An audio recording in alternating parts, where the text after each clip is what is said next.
You see, there's no artist, let me be clear, there's no artist in this industry that's doing major numbers with these platforms that haven't sold their soul. Today in a New York federal courtroom, Sean Diddy Combs told the judge he was, quote, a little nervous.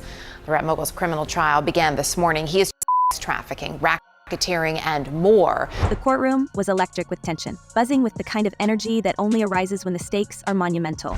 All eyes were on Jay-Z as he stepped forward to take the stand, his polished demeanor betraying none of the storm brewing beneath the surface. The media had dubbed this trial the entertainment world's reckoning, and that wasn't hyperbole. Two titans of the music industry, Sean Diddy Combs and Jay-Z, were now under a microscope, facing allegations that threatened to dismantle their carefully constructed legacies. The air felt thick with anticipation, the gallery packed with spectators leaning forward as if they could physically pull the truth from the proceedings. The room was eerily quiet, save for the occasional clicking of a pen or the distant hum of a camera outside. The moment Jay-Z raised his right hand to swear his oath, it was clear. History was being written. You can be in love with someone. You can love someone and if you haven't experienced love and you don't understand it and you don't have the tools to move forward, then you're gonna have complications. Jay-Z, a man who had built an empire on confidence and charisma, appeared calm, composed, even regal. But those who knew how to read between the lines could see the tension in his jaw, the subtle clenching of his fist as he rested it on the stand. The judge's voice boomed through the courtroom, commanding silence as the proceedings began. And then it happened. The moment that had everyone on edge, the lie detector test. A controversial tool, sure, but in this case, a symbolic centerpiece in the quest for truth. This wasn't just about legality, it was about perception. The lie detector was supposed to cut through the layers of wealth, fame, and carefully curated PR to reveal the raw, unvarnished reality. Jay-Z new video with Nas and DJ Khaled, it's a scene with checkerboards. These are all occult, Satanist, symbolic symbols. As the results were read, the room seemed to collectively hold its breath.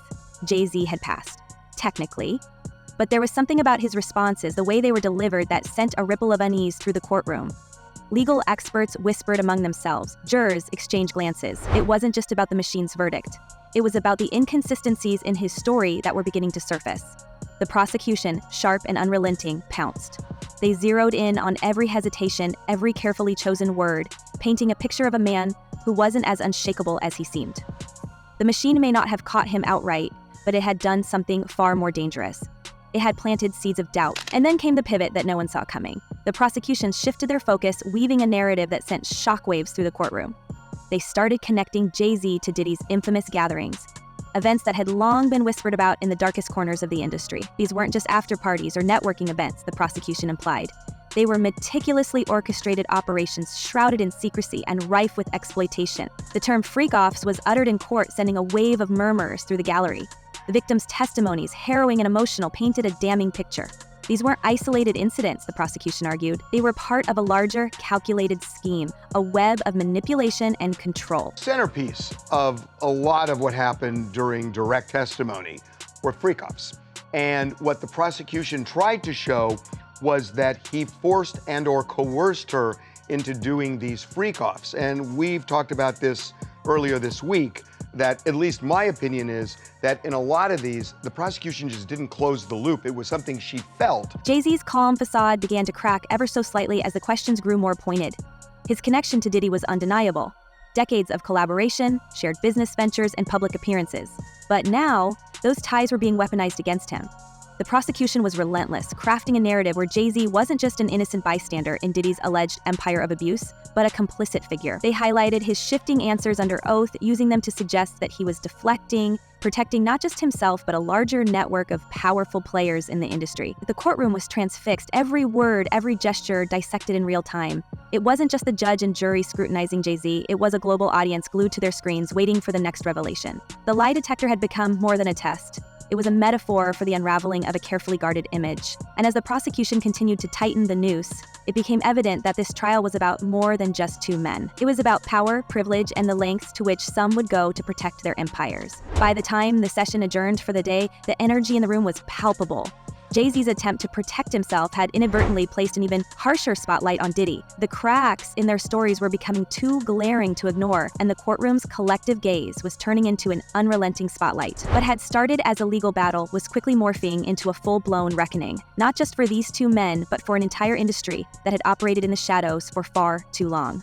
The question on everyone's mind as they filed out of the courtroom was the same. Was this just the beginning of the end for Jay-Z and Diddy? Or was it the beginning of something much larger? A collapse of an empire built on secrets and lies.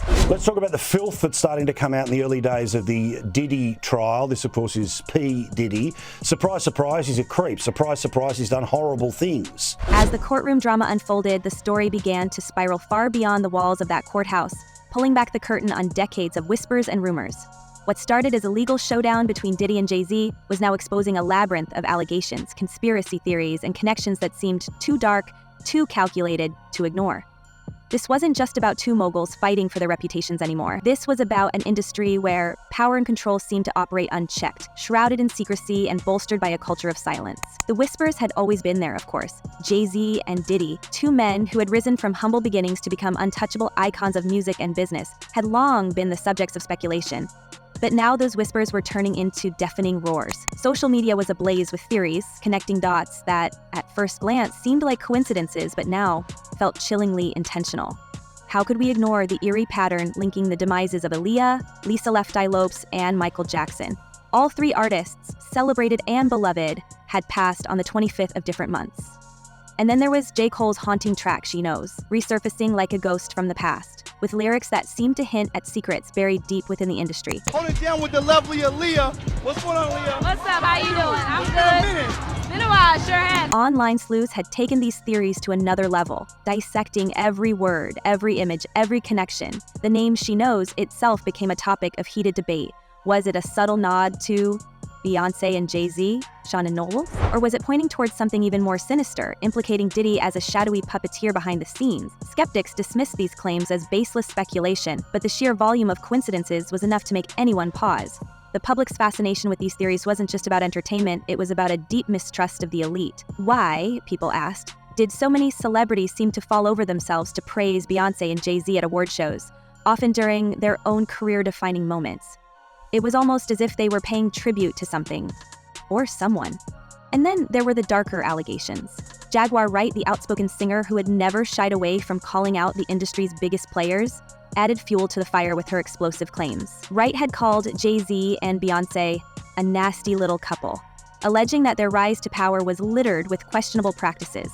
Her words, though unsubstantiated, resonated with a public already primed to believe the worst. My initial reaction, because that's how I always feel when I see situations like this. And then there's this weird sense of grief because it is Diddy, right? Diddy is a hip hop hero. He's an ordinary person who did extraordinary things. To sit here and act like the man wasn't a huge part of our upbringing is a damn lie. So there's this weird sense of grief. Like another one of our heroes has ruined their legacy and it's their own fault because of poor choices. But the theories didn't stop with Jay-Z and Beyonce. The focus inevitably turned back to Diddy, whose legal battles were dragging his entire empire into the spotlight.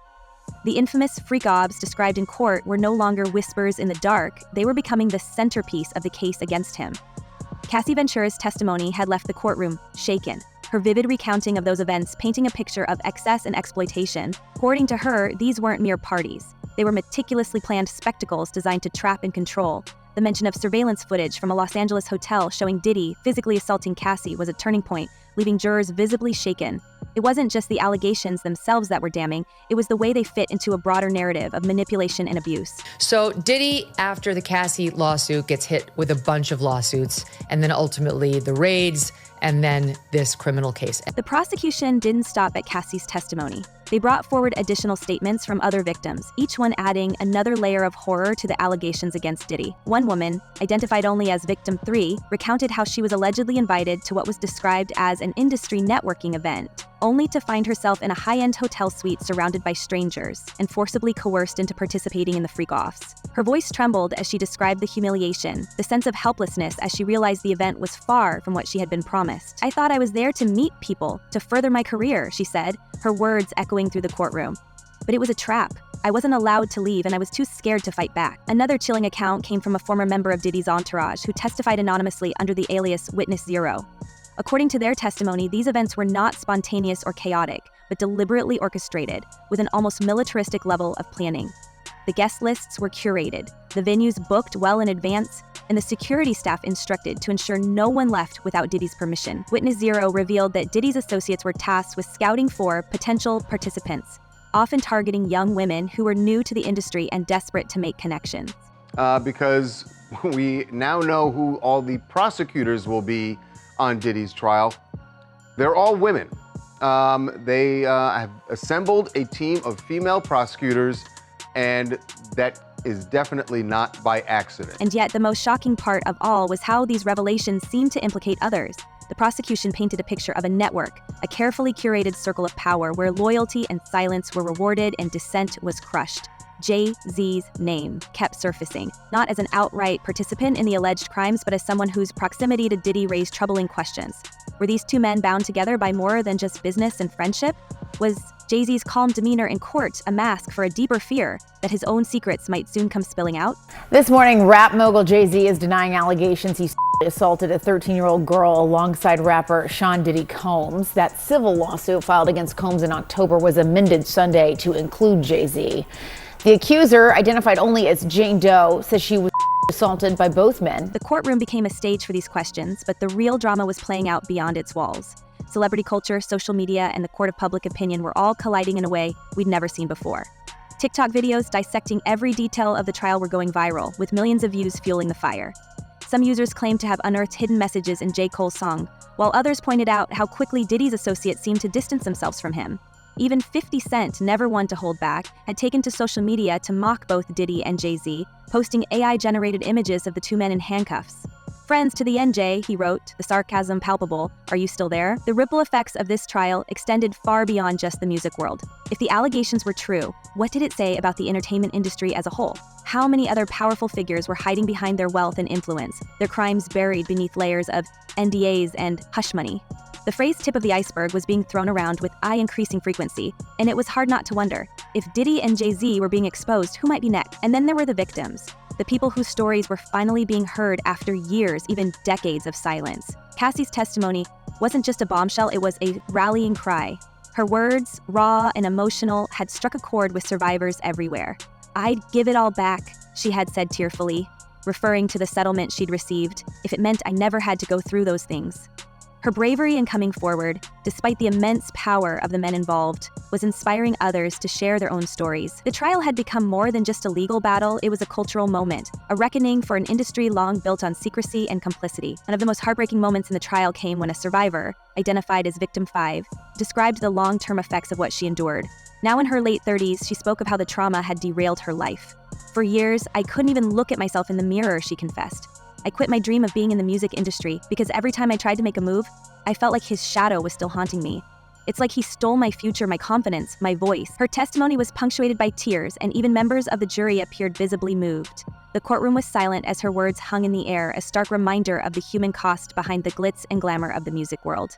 I want to start with just the statement from Jay-Z, which is so forceful in its denial. I just read a teeny part of it, it's long, where he says that they should file a criminal complaint. Is that even possible at this point? As we step back and look at the bigger picture, one thing becomes clear. This is not just about Diddy or Jay-Z or even the music industry. This is about power. Who has it, how they keep it, and what they're willing to do to protect it.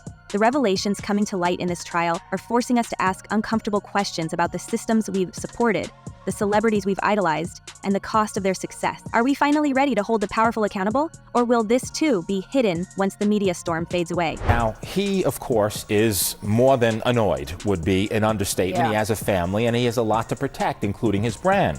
But to the extent that he's saying, hey, come after me criminally, that could be likely. Why do I say that? Because in New York, and what's alleged in this complaint is forcible compulsion. What that means in English is that it's saying that he held her down. The victim's bravery in coming forward has already inspired a wave of solidarity online, with hashtags like Justice for Survivors trending across platforms. Support groups for survivors of industry abuse have reported an uptick in people reaching out, sharing their own stories, and asking for guidance. This trial is not just about exposing the alleged crimes of one man, it's about empowering those who have been silenced for far too long.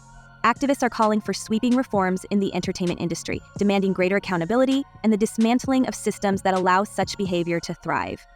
The conversation has shifted from whispered rumors to a full-blown public outcry, and it's clear that this is only the beginning. And so, we find ourselves at a crossroads. The courtroom drama is far from over, and the implications of this trial are only beginning to unfold. What other secrets might come to light? How deep does this web of power and manipulation truly go? One thing is certain, the world is watching, and the stakes couldn't be higher. Share your thoughts in the comments below because this story is far from over and we're only just beginning to uncover the truth.